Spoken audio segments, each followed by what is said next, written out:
Hi, welcome to Warren Works. Today is my entry for the Time 2x4 Rockler Time 2x4 Challenge by Jimmy Diresta, A Glimpse Inside, and Derek From Malden. And also the Evening Woodworker and Upcycled by Brady. Don't want to leave those ones out either. So I'm using an old iPhone for the timer that hasn't been hooked up to service, so it says it's like 1:40 in the morning or something crazy like that. But anyway, here I'm just laying out what I want to do. I want to build a stool with bent legs. I thought bent lamination would be a really good challenge for a one-day build. So I'm just writing on my workbench here. I like to just draw on my workbench for layout and stuff like that. And here I'm just calculating how much or how long each leg needs to be. And now I'm just cutting out some forms. I'm using plywood to make the forms. Now I'm not using that as part of the actual build. That's just a jig, you know, just like any other jig in the shop, made from different materials that you can use for this build. This isn't actually part of the stool. This is just a jig. But since it's only for this project, I figured it would only be fair to build this in the time. So I had to build 3 of these because there's going to be a 3-legged stool, and I just used kerf cutting to bend the plywood, and then I'm just ripping these pieces of plywood through to make them all the same length. And here I'm screwing some blocking to my workbench so that all the curves are the same, and I can use my workbench as a layout tool for the jig, which I can then use to repeat the legs. And I'm just making these really crude. I'm just screwing a bunch of plywood together, and quickly realized here that a nail gun was the way to go. And with those made, I could move on to the actual 2x4. I ripped 1.5 inches off the edge and cut this into a bunch of pieces to glue up the top. Here I'm just cutting them all up and then running them through the jointer so I had a nice joint edge, and then just trimming them on the table saw so everything was nice and square and it glued together nicely with no gaps. And I wanted to glue this early so I could let it sit for the majority of the day. After that, I can move on to the rest of the pieces, which are going to become the bent laminations. So I cut that into 3 30-inch sections. And then just joining those. So I had a nice straight edge on the table saw. And I can't really recommend that you would do this, but I put a 7 1/4 inch blade in my saw stop, so I used the dado stack cartridge, which is for an 8-inch blade, so it's probably not the best idea to do that if you have a saw stop, but I use this blade because it has such a thin kerf. It's like a 1/16 of an inch, or maybe even less, and I wanted to save as much of the material as I could. And I made it so I had 9 laminations for each leg, so they're 9/16 inch thick. And here I'm just going through, looking at the knots and orienting them so the knots are not in the same place on each lamination, because I didn't want them to crack when I glue them together. Now I'll just use some packing tape and epoxy mold release over the forms just to keep the glue from sticking to them. And once those were ready, I decided to put some shrink wrap around my bench to keep the excess glue off. I don't usually care about glue on my bench, but I knew this would be a lot. And then I can start just gluing the strips together and using a little roller to squeeze all the glue and get it even spread. And once I had this sandwich of pieces made, I can start clamping it to the jig. And I used as many clamps as I could. I think I used almost every single clamp, at least all the bar clamps in the shop. With all 3 of these, it was quite a lot of clamps to clamp all these together, and thankfully I had enough. So I'm just showing everything in the order that I did it. I did all 3 challenges, the 2-hour and the 30-minute, in the same day. So I'm going to move on to my 30-minute challenge while the glue is drying on the laminations and on the top. Okay, for my 30-minute challenge, I'm going to be wearing a watch because my phone is still running the all day. So I'm going to be using a watch for this. And I'm about to start. I'm going to turn this to a time lapse. So I just wanted to show the watch what time it was when I started. I didn't film very much. I just kind of time lapsed the whole thing. Basically, I'm just cutting a bunch of little strips, kind of the same way I did with the legs for the stool for the all-day challenge. These strips are a little bit thicker. I think these were closer to 3/32 or maybe even an 1/8 inch. And now I'm headed over to the chop saw and to the disc sander to sand up some rounds. I'm basically I was trying to make a big sphere here, but it didn't actually come out that well. You'll see what I mean in a few minutes. I had to cut a steep angle on this. I had 16 strips. I cut a few extras, thankfully. You can't really see I'm in the way here, but I was just cutting that steep angle with that little jig on the chop saw. And here I'm gluing all of the strips to the circle and making this big kind of ray pattern. My original plan was to bend them up to the middle to try to make a big sphere, but I broke one of the pieces and I just ended up running out of time, so I left it like that and made a big sun. And I thought it looked pretty cool, actually. It wasn't what I was going for, but in the end I was happy with it, and I really ran out of time.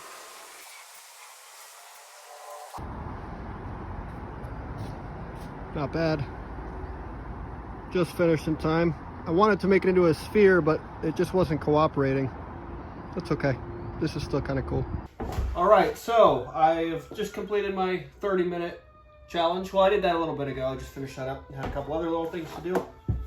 We're 7 hours and 40 minutes into the all-day challenge, but right now I'm going to do my 2-hour challenge. So, that's starting at 9:02. So when this is 11:02, I'll be out of time. Starting now. For this challenge, I decided to make a big spoon. I thought that would be kind of fun. I've never made one before, so I figured now was a good time to give it a go. I tried to find a nice clear section of 2x4. There was just that one little knot on the side, but that was getting cut out anyway. So I cut out one half of it on the bandsaw, and then I used the other half that I cut out to, or I used the half that I cut out to trace it onto the other side. And then I can cut that other side out the same, so that way it's going to be the same exact shape on both sides. And then just carving it with a bandsaw a little to bring the edges down so I can mount it in the lathe. Now this was really difficult to turn, actually. I think just because this wood is so soft, it did not turn like hardwood, which I'm more used to turning. I'm not a good wood turner, but this didn't turn well at all. So I ended up just resorting to the sander. I've got the Bosch. They call this one the Brotex, is what I've heard, and it worked great. I turned it on the turbo mode and took the material right down. That worked much better than the actual turning tools. This wood was just really difficult to turn for some reason. I tried to sharpen my tools too. It just didn't want to cooperate. It was just tearing out and not working well. Once that was all done, I drilled a big hole in the center. And I don't have any carving gouges, so I just used a 1/4-inch chisel to get the spoon shape as best I could. And then I used a little sanding flap wheel after that. I carved as much with the chisel as I could and roughed it out, but carving gouge is really the right tool here. I just don't have any, so I went to this flap disc, and that did a really good job. It was a little tough to keep it in the center because it wanted to walk out, but it did a great job. And I hand sanded a bunch, and then to shape the rest of the spoon, I used that same Bosch sander. I turned on the turbo mode just to hog off as much material as I could, and that was what I did almost all the shaping with. And you see here I'm running out of time, so I just was hand sanding the rest of it to get it as nice as I could, and that was it. It's a spoon. That was a lot of sanding. Oh my goodness. Alright, now to finish the other piece. So I took a little break and came back out to the shop to finish up the all-day challenge. I had to take a couple breaks through the day because this was a lot to do in one day. And now I can clean the glue off the seat, and I just took a couple light passes through the planer to just clean that up. And once that was ready, I can lay out the circle. And I just have this really cheap compass. It didn't work that great, to be honest, but it did lay it out enough, and I cut it out on the bandsaw. I'm going to turn on the lathe anyway, so it doesn't really matter if it's not perfect. And I just mounted a little block of scrap wood to the back here. This is just for the chuck to grab onto. It's not an actual part of the seat. That does get removed later, so it is still all made from the 2x4. And now I can go back to the lathe, and this was a little bit easier to turn. I think it was because that was more end grain as opposed to the side grain that I was turning earlier. Here's a little slow-mo shot because everybody loves a lathe slow-mo shot. But this turned much better. I don't really know why, but it did. And I still did a lot of work with the sander. and I stood right in front of the camera for a lot of these shots, so not the best camera work, but I was really more focused on just finishing because it was getting pretty late at this point. And there was my seat. I was pretty happy with the way it came out. I liked the shape and the feel of it. Felt good.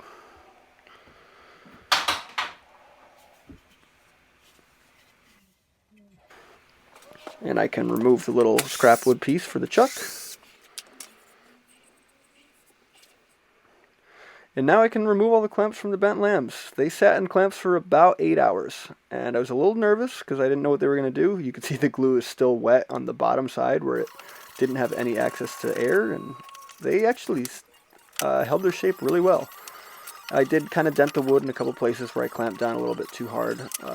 Thankfully I was mostly able to sand that out, but you live and you learn. This wood's really soft. I really hate working with 2x4s, to be honest. I'm much more used to hardwood, but this did work, and here I'm just trimming them on the chop saw so they're all an equal length.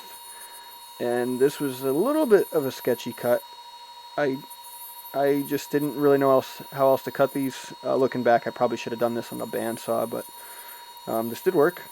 It was just a little bit tricky, and then I set the blade to a 30-degree angle and cut a 30-degree angle out of each side, so that makes a 120-degree triangle, I guess. I don't know how I'm describing that, but that lets all three pieces come together in unison, and then I'm just trimming the bottoms of the legs. And a bunch of sanding here too. I wanted to give these a nice kind of rounded over feel to fit the rounded leg aesthetic of the whole piece. And then a bunch of hand sanding. Once the sanding was all done, I could begin to actually fit them to the stool. And I drilled a hole and put one screw in the bottom of each leg. I used this block of wood to clamp the legs to as I screwed them in place. And then I actually used some shrink wrap around the whole stool just to keep the legs from moving while they dried. And the last little piece I made, this was one last little offcut that was left over from when I cut out the bent strips. This was just a little brace to put across the bottom to keep the legs in place. So same thing, doing that same 30-degree angle on both sides. Or that's what I was setting the saw to. And made this little triangle. I used some CA glue just to glue it together quickly. And then marking out the holes to drill some screws in through the sides. I thought about cutting some fancy joinery, but I think it was around midnight at this point, and I was just ready to be done. And so I just put 2 screws in each leg to hold this little cross brace in, and I think it's kind of cool looking. And it works. It is a seat. 15 hours. There it is. My little stool. Kind of like it. It was a fun build. So here's the final product. I had a really fun time doing this challenge. I've never done something like this before, and I just wanted to take a second to say thank you to Chris, Jimmy, Derek, Bree, and Jared for putting this challenge on, along with Rockler, of course. If you enjoyed the video, let me know what you think in the comments, and thanks for watching.